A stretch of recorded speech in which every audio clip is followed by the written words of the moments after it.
चलिए आज पर्दा उठाते हैं उस शख्सियत के ऊपर जिन्होंने पर्दे के पीछे रहकर भारत की किस्मत को एक नया मोड़ दिया।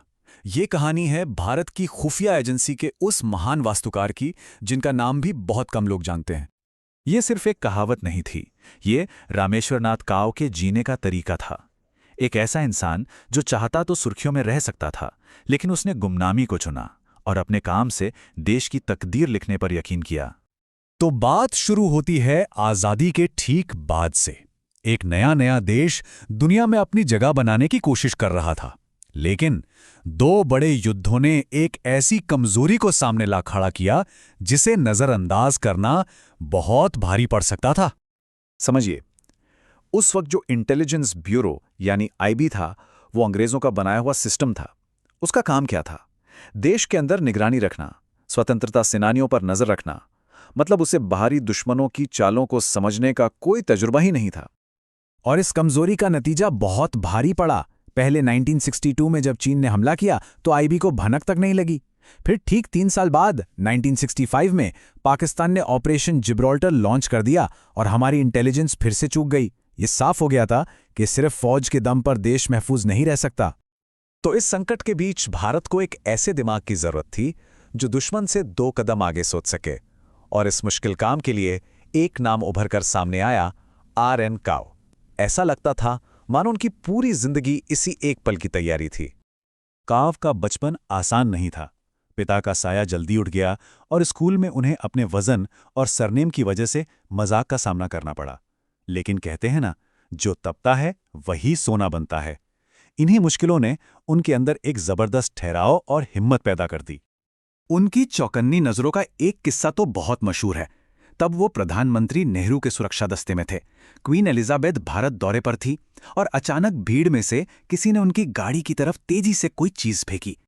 इससे पहले कि कोई कुछ समझ पाता, काव ने हवा में ही उस चीज को लपक लिया। वो तो बस एक फूलों का गुलदस्ता था, लेकिन काव की इस फुर्ती को देखकर क्वीन एलिजाबेथ भी मुस्कुराईं और मजाक में कहा, गुड क्रिकेट। ये उनकी पहचान बन गई, शांत लेकिन हमेशा तैयार।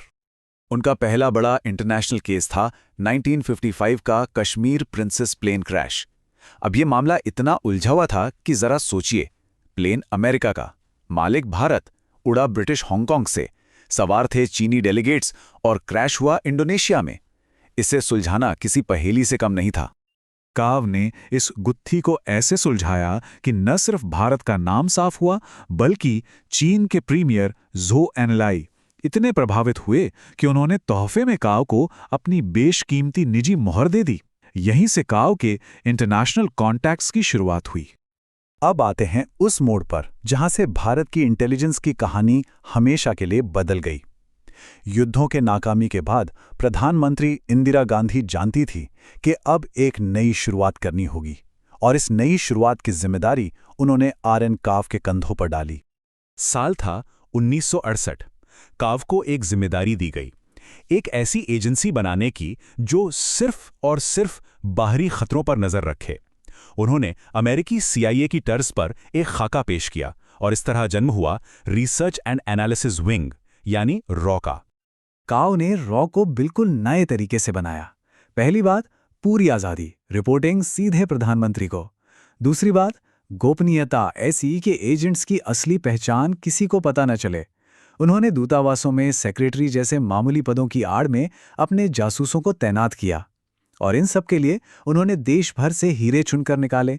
एक ऐसी टीम बनाई जिन्हें लोग प्यार से काउबॉयज कहने लगे। और रॉ के बनते ही काव ने दिखा दिया कि ये एजेंसी क्या कर सकती है। उनके 2 ऑपरेशन ऐसे थे जिन्होंने सिर्फ दुश्मनों को ही नहीं, पूरे दक्षिण एशिया के नक्शे को बदल कर रख दिया। सवाल ये था कि क्या कोई जंग शुरू होने से पहले ही जीती जा सकती है?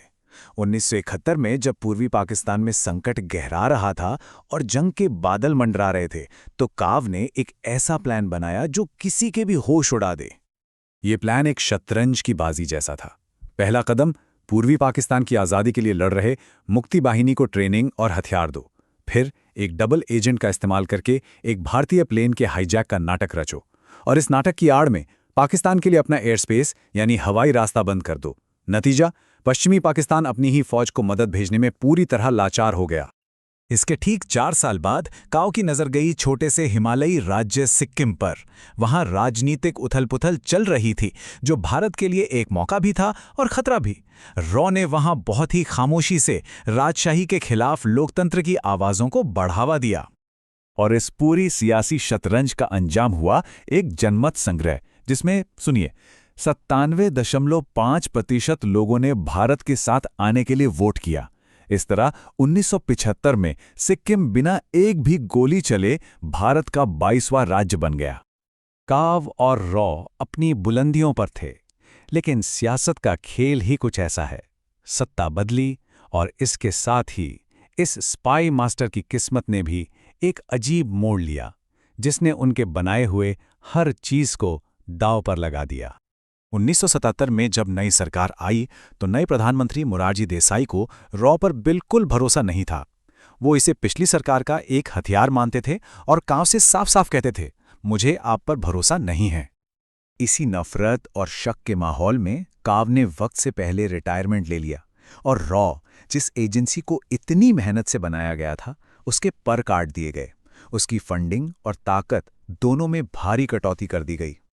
लेकिन इसका सबसे भयानक अंजाम तो आना अभी बाकी था। रॉ ने पता लगाया कि पाकिस्तान छिपकर परमाणु हथियार बना रहा है। ये एक बहुत बड़ी खुफिया जानकारी थी, लेकिन एक्शन लेने की जगह प्रधानमंत्री देसाई ने सीधे पाकिस्तान के राष्ट्रपति को फोन करके ये बात बता दी। इसे गलती की कीमत हमारे सैकड़ों एजेंट्स ने अपनी जान देकर चुकाई। उन्हें पाकिस्तान में चुन चुनकर मार दिया गया और पाकिस्तान को अपना परमाणु कार्यक्रम बेरोक-टोक चलाने का खुला रास्ता मिल गया। हाँ, काव बाद में सिक्योरिटी एडवाइजर बनकर लौटे। उन्होंने एनएसजी जैसी एलीट फोर्स को बनाने में भी मदद की। लेकिन उनकी असली विरासत शायद अभी भी एक राज है, जो दुनिया के सामने आना बाकी है। अपने आखिरी दिनों में उन्होंने कुछ सीक्रेट टेप्स रिकॉर्ड किए, जिनमें उनके सबसे बड़े ऑपरेशंस के राज दफन हैं, और उन्होंने हिदायत दी कि इन टेप्स को 2025 से पहले न खोला जाए। तो आखिर क्या है उन टेप्स में? ये एक ऐसा राज है जिसका पर्दा उठने का इंतजार शायद पूरा देश कर रहा है।